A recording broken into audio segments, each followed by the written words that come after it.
Hi, everybody. Mitch Tanenbaum here. Thanks for joining me today. I'm going to talk about a different subject than I usually talk about, which is technical debt, DEBT. Um, we talk about that a lot when we do risk assessments.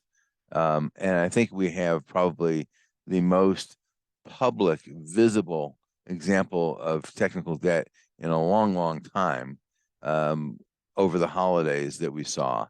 And that was the Southwest Airlines meltdown. So let me show you some articles here. Fundamentally, right, what happened was, as this article says, Southwest Airlines decided years ago not to spend money upgrading their infrastructure, their IT infrastructure. And the result of that was when a relatively minor event occurred, which was snow across the country, all airlines canceled a bunch of flights. But the effect on Southwest was way bigger than it was on anybody else. Why is that? Well, it's because they were using antiquated technology, from literally from the 1990s, and they had to reposition tens of thousands of people, flight crews, and they had to find tens of thousands of bags, homes, um, and they weren't able to do it. It just wasn't possible. So what are some of the other things they're facing right now? Um, you know, the feds told Southwest that they will reimburse people for hotels and car rentals and alternate transportation. Um, and Southwest dutifully said, yes, we will, but it hasn't happened yet. Uh, the the Senate is going to investigate Southwest, and I'm sure the House will as well. Um, there are already uh, shareholder lawsuits, and the question is whether or not this is securities fraud. And that's an interesting take because there's a lot of people who could jump on that bandwagon if it turns out it's decided to be securities fraud.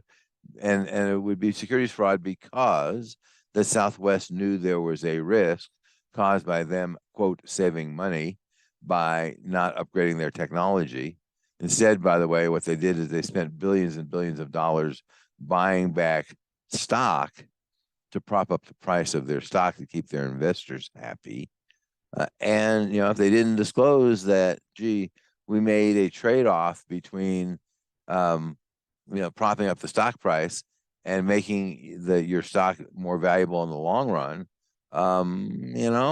that could be securities fraud. Um, there are now business school papers on what went wrong in Southwest. Um, the Southwest CEO says that, quote, all options are on the table. And I'm guessing that's probably right because they're looking at this from all different directions. And of course, the biggest problem that they have, which we really need to, consider, is what's happening on social media. They are just getting crucified.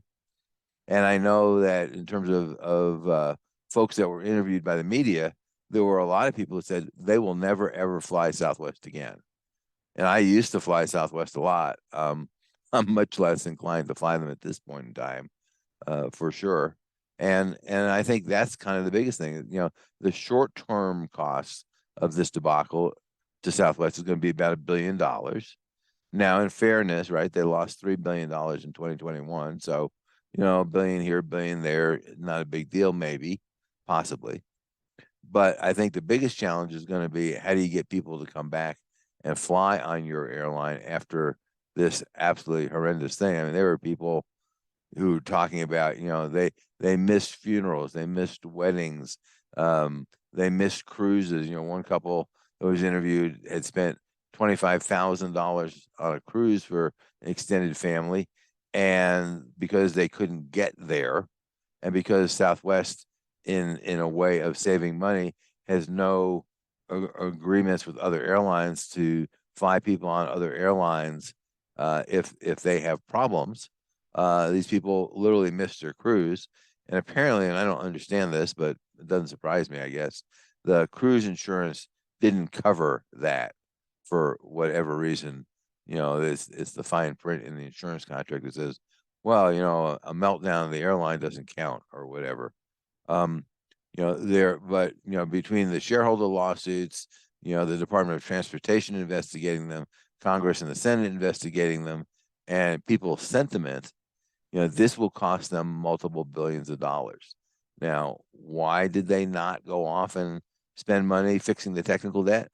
Well, I think in part because they're a marketing and sales driven company, and they don't understand the fact that there's a potential problem that technology is what makes these airlines run successfully, and technology is what makes most companies run today. I mean, maybe the corner coffee shop, maybe not so much, but pretty much, every medium-sized and larger company is run on an IT infrastructure. And if you have a lot of technical debt, then you've got a ticking time bomb there. You don't know when that time bomb is going to go off. But kind of like nitroglycerin, it's a bit unstable. And if you jar it just the wrong way, it goes boom. And that's what happened to Southwest. They've had other smaller events over the last couple of years. They have been warned by the unions over the last several years that this is a problem. And there are a lot of companies, and the question is, do you track your technical debt? Do you even know how much technical debt you have and what the potential implications of it are? So I'm done with my rant now.